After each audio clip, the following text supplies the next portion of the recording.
Hey guys, Luke here. We're back for episode 2 of my Football Manager career mode, and we're with Crewe Alexandra. Now let's move into the month of August. Now before we did, the previous episode was just a lot of friendlies and that sort of stuff. But this episode is going to be more getting to proper games and that sort of stuff. So you can quickly take a look at the results from last episode and this episode. Now we had some promising results. A lot of good signs were shown in the first two. The first two games of this episode, but then it sort of went downhill from there. Although there were definitely positives to take out of all the games. Just suffering a lot with the injuries. We're taking on Nantwich here, who I have no idea who they are, where they're from, that sort of stuff. It wasn't very happy with how we performed for the most part this game, although we did get the win. I think it was about a 4-3 win. It just wasn't good enough. Now, I should point out here, that is a great ball to O'Sullivan, and I'm really happy that some of our tactics are starting to, work out. I was trying to sort of go with what sort of tactic would probably fit the club as soon as I inherited it, but it just wasn't working out, and I had to change my method and just go for the tactic that works for me. And through all my Football Manager games and all that sort of stuff, I've always gone with wingers and the one striker. I did try a 4-2-2-2 with wingers and two strikers and that sort of stuff, because I feel Oliver, he's too good not to play, but at the same time he just doesn't really fit in with me. I like to play on the counter, some nice fast football. But we did get pretty fortunate to pick up the victory here. But this is what I'm talking about with the injuries. Look how many injuries there are. Nolan is a good centre back. Jones, he's not that great, but Davis, he's the main one. He's our best centre back. Colclough, he's our best winger. He's out for a while. And then Jamie Ness is our best centre mid, and he's out for a while too. He's also a loanee from Stoke, so we're not paying too many wages for him, so it doesn't matter. And Colclough, his wages are very, very low, but yeah.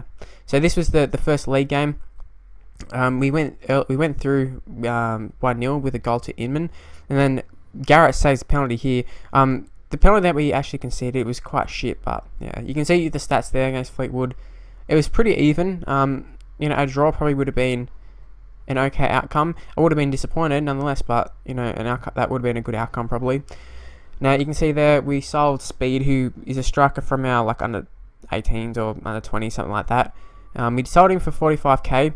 And the reason being is that Wolves put in an offer. I think there was someone else who put in an offer too, but I forget who it was. It's not really important because we sold them to Wolves. I just didn't see a future for him, to be totally honest.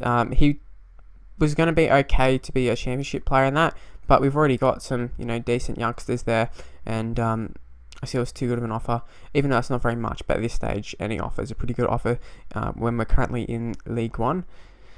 So there's that. So we're in a Capital One Cup game. I haven't really talked about this game too much, but this was an absolute thriller if you haven't been able to tell by the gameplay already. So it ended up 3-3 at full time. We came from behind from 2-0 down, and then they ended up going 3-2 up, and I was like, oh shit. And then ended up finding a late equaliser. And penalties is where it ended. They ended up winning, going through.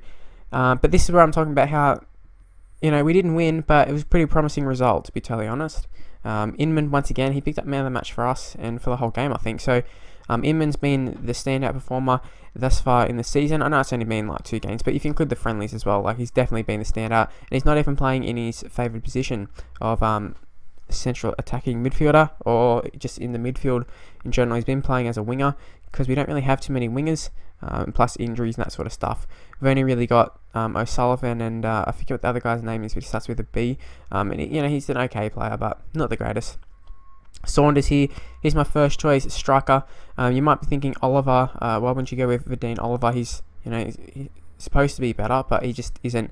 He's quite slow and doesn't really fit into my game plan as much as Saunders, and I think Saunders has got a better potential, so I'd rather do that sort of stuff. So here's all the injuries. A few people are back. I think Nolan's back, but our main people are still missing. Now we're going to be moving on to a game against Rochdale, and I don't really know the League One teams that well. So in all games, to be totally honest, I'm expecting a victory. So when we don't, it's quite annoying. Even though we have opted to go for the mid-table finish, but at this stage, 2-0 up, I was like, oh wow, this is incredible. We're gonna smack him.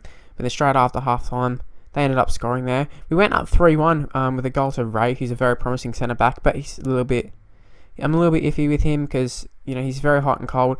As you see, he scores quite a lot of goals for penalties and that sort of stuff, but general defence, he seems to be caught out a lot. And then they're about to go 3-all up. Oh, it's going to be 3-all there, sorry, I should say. And then they're going to go up in the 87th minute, and they're going to score a goal here to make it 4-3. And you should have seen the rage in me. Like, I don't want to be like too angry because everyone think you're crazy in the house, but at the same time, holy shit, that was so frustrating, that game. I didn't know what I could do, what I could have done different. I went defensive when we were throwing up, and maybe that was the problem. I don't know. But we're going into our next game, which I think is against Barnsley, I think, from memory. Swindon. We've already played Barnsley. I don't know what I was talking about there. Inman, he did score another goal from us. He's probably our best performer in that game. Unfortunately, I didn't do any of the...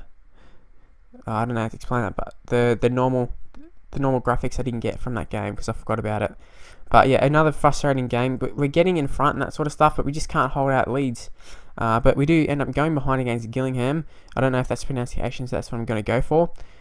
We do win a penalty here. Saunders, he got brought down. It seemed like a pretty harsh penalty, but you know what, we'll take it. And then George Ray put it away. He ended up getting player of the match, probably due to that goal. But like I said, the centre-backs, I don't know what sort of centre-back pairing I want to go for. Definitely waiting for Harry Davis to come back. I'll look forward to that. But that's where we're going to leave the episode. Pretty average episode in terms of results, but hopefully you enjoyed it enough to leave a like, and make sure you subscribe to the channel, and I'll see you for the next episode. Bye guys.